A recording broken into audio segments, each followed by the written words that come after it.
Hello everyone, I'm Sharon Mudgett with Salon Innovations. Today we're talking about dry hair cutting, a technique used to help bring out natural texture, movement, and shape in a way that wet cutting often can't.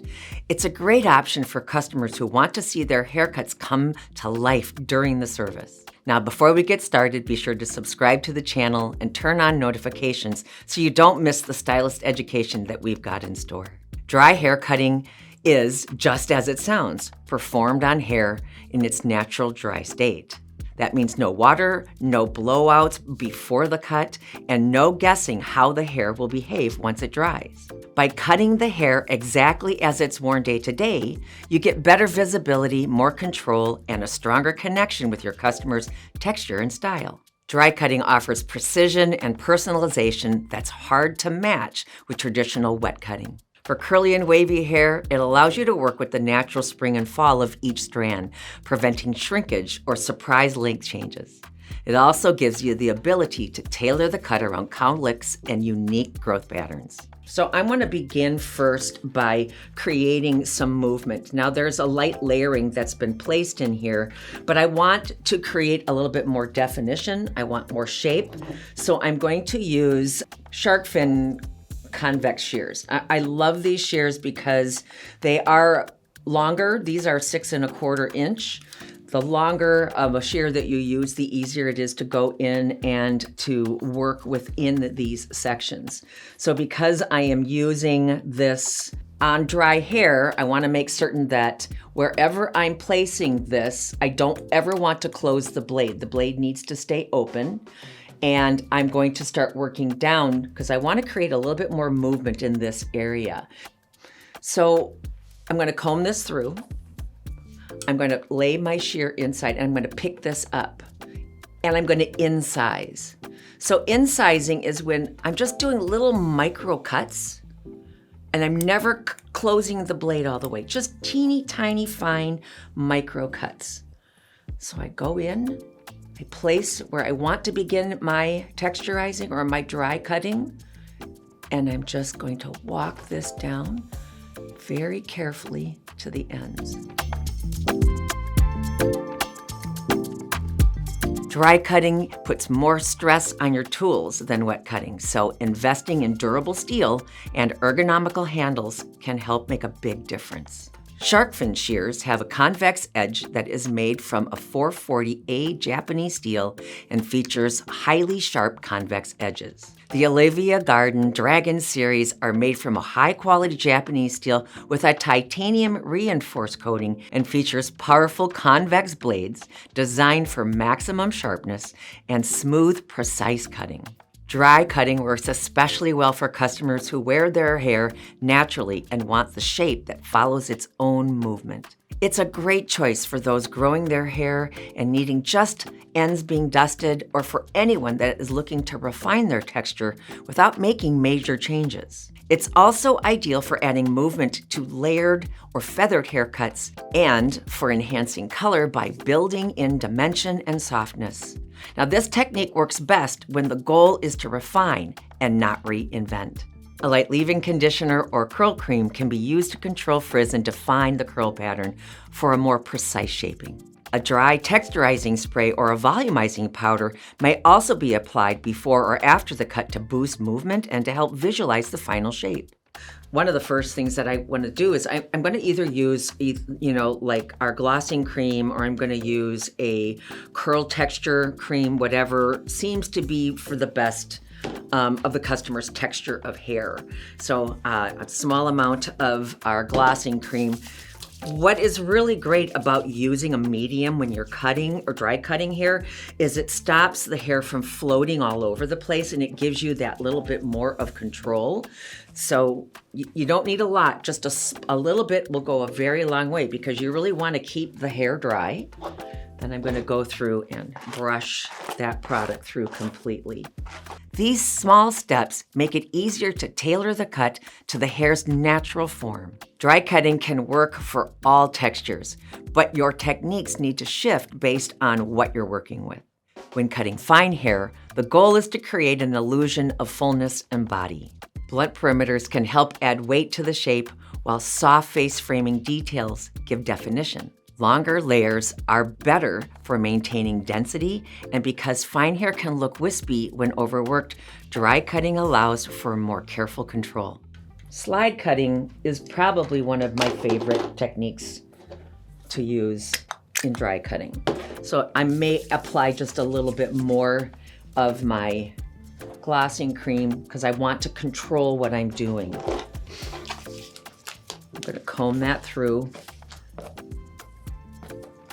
And then I want to move within the shape as the hair is naturally laying.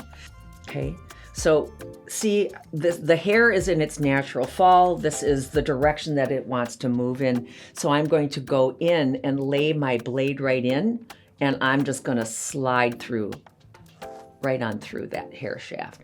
That little bit of glossing cream really makes this technique so much easier to do.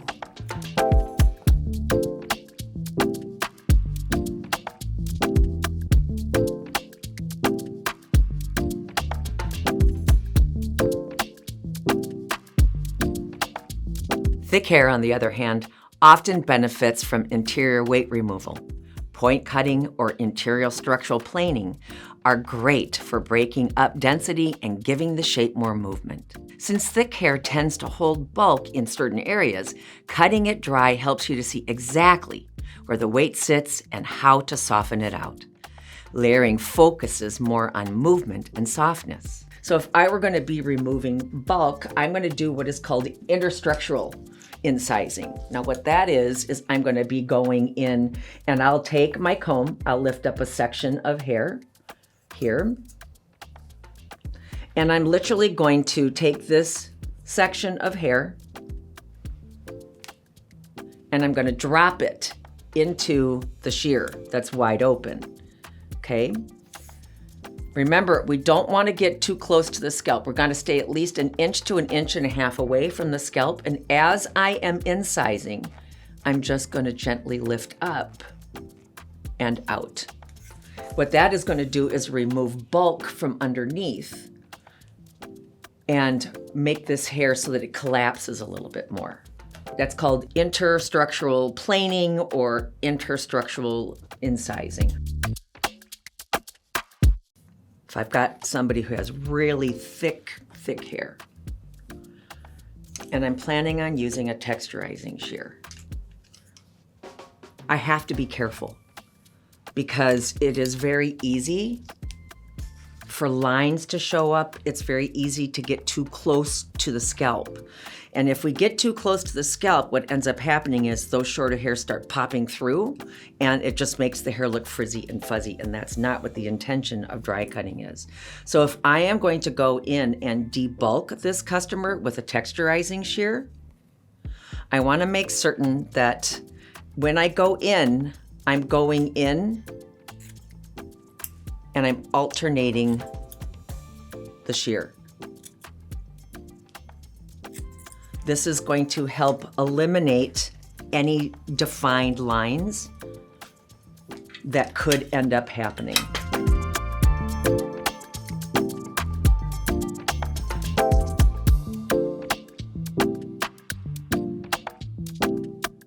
So if I want to do any kind of point cutting, I would always do my point cutting in a fan technique, a fanning technique. And with dry cutting, it's just such a beautiful way to add dimension and texture. So you'll just go in, lift your section that you want to cut, and then you're going to take your finger and fan it. You just fan the hair. Now, as you're doing this, you want to make certain that when you're going in, do not cut on the way in, cut on the way out, because otherwise you're gonna hurt yourself. So you place the shear in and you cut on the way out, doing the point cutting that you're trying to create in there.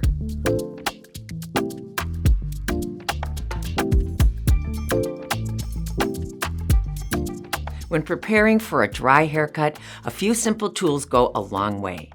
A wide tooth comb helps gently detangle and section the hair. For control and definition, you might prep with a lightweight leave-in conditioner, a curl cream, or a smoothing gloss. A texture spray or a volumizing powder can enhance the hair's movement and help you visualize the shape more clearly during and after the haircut. While dry cutting offers great control and visual feedback, there are some situations where it may not be the best fit. If your customers are looking for sharp, blunt lines or dramatic transformation, you may find more consistency by starting out with a wet cut. Structured cuts like bobs or those requiring even tension are often better shaped on wet hair where everything lays uniformly. Now, it can also be inefficient for removing a large amount of bulk from very thick hair.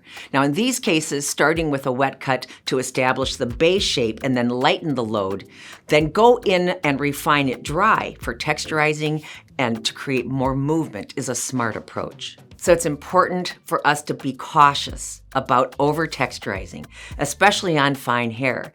It's easy to get carried away, and we know that, which can result in the ends that look thin and wispy.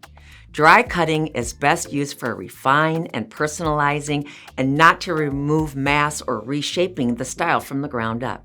Dry cutting gives you a real-time view of your customer's texture, shape, and style.